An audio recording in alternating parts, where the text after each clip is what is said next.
had to move some pieces around, and I think D. Wyatt just coming back from his injury, and we were a little off. I felt like we were a little bit off in our details, and obviously that starts with coaching. I am really one to believe, especially now after being back in this for 2 years, the development of your players and how important coaching is and fundamentals is so important, so that when other players have to go in, it's our job to make sure that we don't have a drop-off.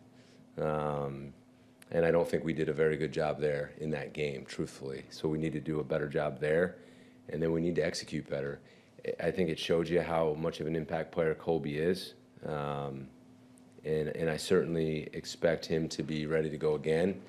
And I think DY just getting back into the swing of things, I anticipate him taking a big step this week. He's had a really good week of practice. But then at the same time, whether it's Stackhouse or Carl or Brinson, we got to do a good job on the inside. Those guys got to take away space. They got to get off blocks. They got to line up. And I have confidence in them and in our coaches that we'll get it better, because it's been good for us this year, and it wasn't good enough, in the game. And, that's not all on the D-line. I mean, there was a big run, their biggest run of the day. I mean, we blitzed into a toss, and I think they had 30 yards on it. I mean, that's one that you wouldn't even card up in practice, or if we were doing it against Matt in practice, he would tell me that I knew the play was coming and I was cheating, So sometimes that stuff does happen, and we got to make sure we eliminate those. But, it starts with us coaching and getting the next guys ready, and we'll do a better job going forward.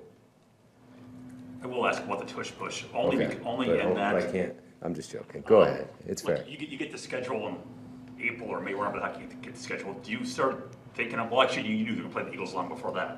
So are you thinking about ways to possibly stop the tush push way back in the spring? Or is it, how does that process start with you? That's a fair question. No, probably not that early. But what you start to do is when you start to see crossover tape and you start to see other people run it, you start to save those clips and try to figure out who's doing it best, and are there ways that people have stopped it, and then, or what you're seeing, or there are other things you can think of outside the box to stop it, right? Which is really hard to do. I mean, I think the success rate is incredible, and they've done such a good job mastering it. But you can't just go into the game and say, I mean, we don't have a plan, so we have to have a plan. And I think looking at other ways that teams have tried to defend it, we've gotten other ideas, and we have some outside the box ideas, and we're going to try our best to stay out of that situation. But if we get into it, then we have a plan, and we'll try to execute it. We stopped it one time last year, but then it was third down, so then we had to stop it again on the fourth down. And then last year in the playoff game, they lined up in it and they tried to take a deep shot, and we stopped that, and they came back on the next play and they ran it again. So we got to coach it. We got to find a way to stop it, and our players got to execute it. Jeff, how much is that helping though? Like, if you look at their numbers from 23 to last year to this year, they are converting it less than they did before. It's still like 76% or something, but is it really helpful, even with different people, to be able to see what other teams have done successfully? Yeah, absolutely. And I think that goes with any play. Like, so when we watch tape, when you're studying tape and a team runs a play over and over and over and over again, you often look to see who has success against it and why. And if there's something that we do that's similar, we might implement it. Or maybe we steal an idea, right? So yeah, absolutely. The more it's on tape, I still think physically it's a hard play to stop, and they do the best job of it. So whether it's 3rd and 1 or 4th and 1, we got to try to stay out of those situations. And I know that's not what you guys want to hear, and it's kind of coach talk, but that's the best way to stop it. They got a great offensive line and a really strong quarterback and big guys pushing. So I know people will be excited to see it. Hopefully we won't be in those situations much. Carl Brooks said maybe they'll run it the first play, since you guys were the team that tried to ban it. Are you prepared for that? I thought we weren't going to talk about the tush push. This whole only three. That's 3. This whole thing got turned into it. I don't know if they're gonna. No, I can't imagine that that's what they're gonna do. I didn't even think about that. So now you gave me another thought. Thanks. Now that's when I'm gonna go home later tonight and start dreaming about the first play of the game. I'll tell you. All right. So here, final time. Anybody else have questions about the tush push? You sure? I'll take them. You got one more? No. All right. So, can I ask something else then? You can ask whatever you want. I feel like usually, I was saying this to X, I feel like at this point in the season, usually you have a pretty good idea of how good you are. Obviously, there's more growth in front of you every year, but like, do you have a good handle on just how good your defense is and what you guys are really good at? Or are you still trying to kind of figure out this year's group? I think based on the personnel that we have in right now and who's available, I think we're figuring it out. I have an idea of what we're really good at, what our strengths and weaknesses are, and what I think we still need to work on. I do think, though, that it's our job to evolve as we go, and by the end of the year be playing our best ball, and you kind of consolidate as you add and subtract. Do I think we're there yet? No, I don't. Do I think we're playing our best football yet? No, I don't. I think we need to be more consistent. I think we have times when we are playing at a really, really high level. I think our guys are playing really hard. I think fundamentally they're playing really well. I think we're playing clean for the most part. There's not, knock on wood, there's not a lot of bust and just free guys running all over the place. But I think that's the beautiful thing about playing defense. You keep getting better and evolving, and hopefully you're peaking at the right time. And I don't think we're there yet. But I do think our guys are doing a really, really good job. I mean, even in that last game, there's definitely disappointing plays and things that I wish I had done better, and I'm sure the players would say the same thing. But there's also some really good moments in that game as well. But ultimately our goal is to win, so we failed in that regard. Is it hard to bring a safety up into the box against the Eagles just because of their wide receivers? Is there a big risk factor there? Or Depends what coverage you're playing behind it. I mean, so are you going to drop a guy in and replace him? Or are you just, like, if you're talking about, you know, like getting to an 8-man front with your corners out on an island and one guy in the middle of the field, you got to pick and choose. I mean, yeah, I think that can be hard when you have the receivers that they do and the tight end they do and the running back they do and the quarterback who can throw the ball like he can and their O-line. You got to pick and choose your moments. And I'm going to have to call a really good game and put us in good situations. And when I think they're going to run the ball or I think they're going to throw the ball. And, I mean, that's hard to do because they can mix it up too. But we definitely have to have the ability to do both and mix it up and disguise. And, you know, I just think this Monday Night Football against, you know, the Super Bowl champs with all those good players, I mean, what an awesome opportunity for us as a team, as a defense, as coaches. I mean, I'm excited for the challenge. It was a challenge last year in a playoff game. I thought our guys did a really nice job for the most part in that game. And, you know, we're excited for the challenge ahead on that. You know, along those lines, you know, until Barkley broke that one leg, he did do a good job against him. What does it take to kind of limit him over the course of the game? It's going to take our whole team.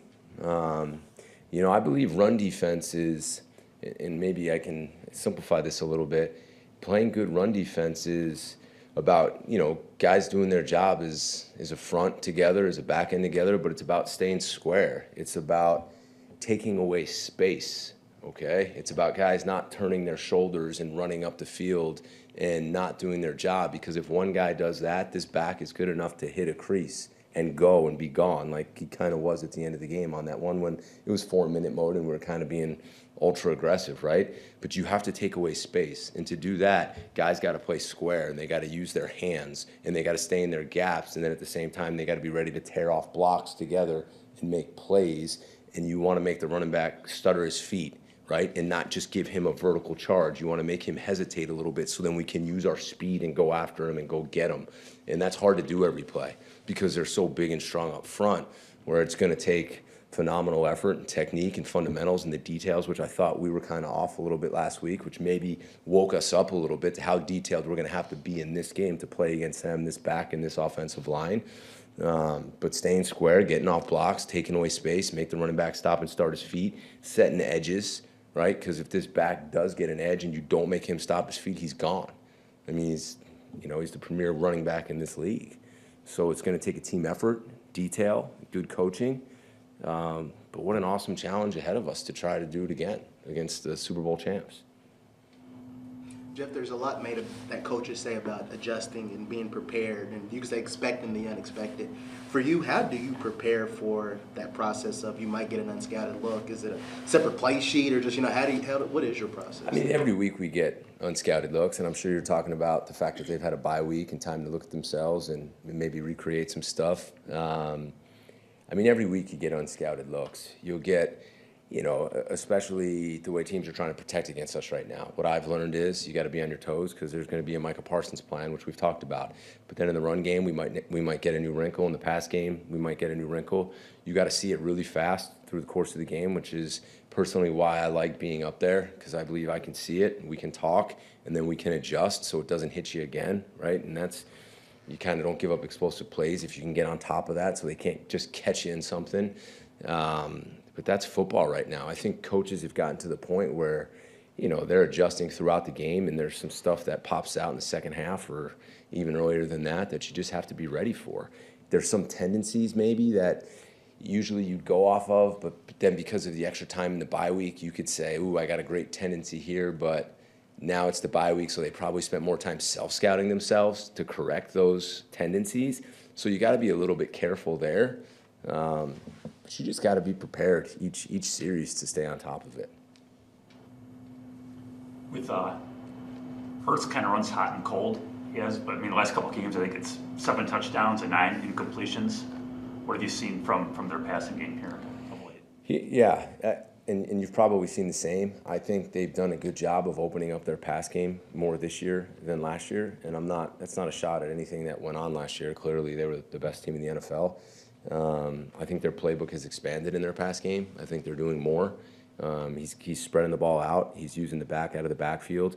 What I do see, he's throwing on time and he's getting rid of the ball fairly quickly. And then when he doesn't do that, you see what he does really well. He retreats in the pocket. He runs around. He makes plays with his feet, but he keeps his eyes down the field and he looks to take shots and hit explosives. The biggest thing I've seen, I feel like he has a really good feel right now of where to go early in the down, and the ball's coming out with better timing and rhythm than it did last year. That's probably the biggest change. I know you enjoy having that camera in the box on your face. Did you? Do you think I enjoy that? No, I'm being facetious. Do you know what? I never know when it's on. They should put a light on there for you. Yeah, so I never know when it's on, and there's always a different angle. Sometimes it's here, sometimes it's here. This week, it was like right in front of me, so I was like trying to dodge the camera to see the field at sometimes. So we got to make an adjustment there.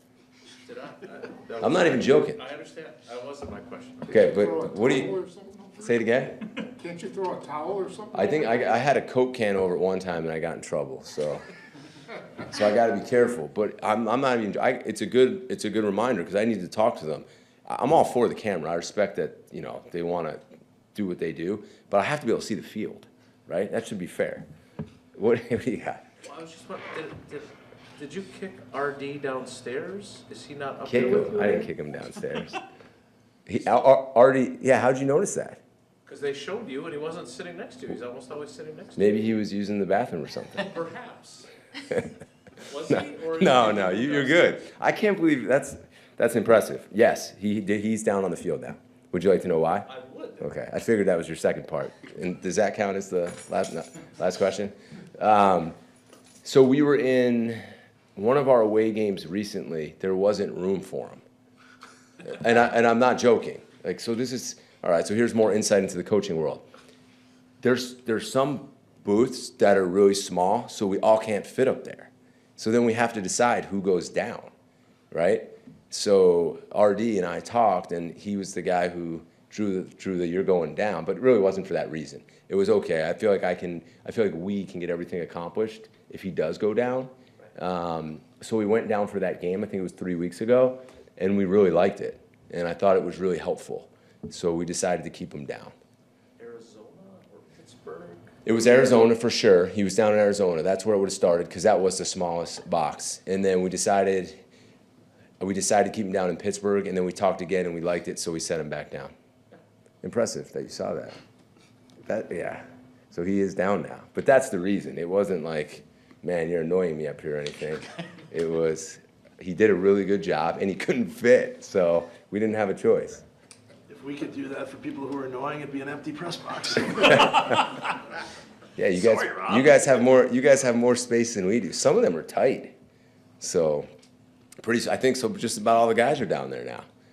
You know? You got too many coaches, that's a problem. Well, we got a lot of offensive guys up in the box. Not many defense anymore. Anybody else got anything? You know, you spent all of the offseason talking about takeaways, and here you are, you're 31st. But you've had a couple here and there. Do you feel like you're making some headway there, or is it still a major concern for you? No, we've had 3 takeaways in the last 3 games, so we're trending in the right direction. The other thing is, if you look back in the last 3 games, is we had the one that went under review, so we were closer there, right? The one on Keyshawn when he almost took the ball away. I believe that might have been the Arizona game.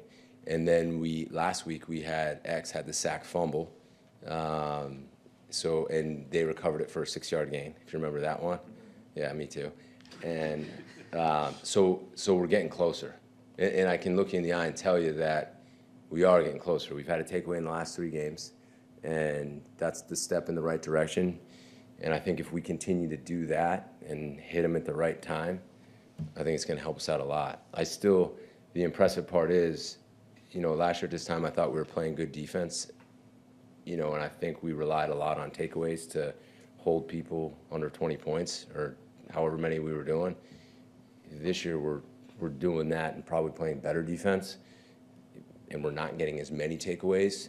So if we can continue and climb and get better just fundamentally in playing defense and add those takeaways, I think you're going to see a really dominant defense as we go, and that's the plan. But I see progress towards it, and I think our coaches are doing a really nice job emphasizing it. And I think we're starting to throw punches again, and I think we're getting more competitive. I think our corners in the last 2 games have been really competitive on routes, because even, now I'm thinking again, even their biggest pass of the day, CV was right there. And I mean right there. Like, I kind of jumped up in the booth. You probably didn't see it because you were looking for downers. But he was right there, and that's like, we're close. So he's going to make that play the next time. So I am encouraged. I'm not happy with the number at all, but I'm encouraged in the way we're trending.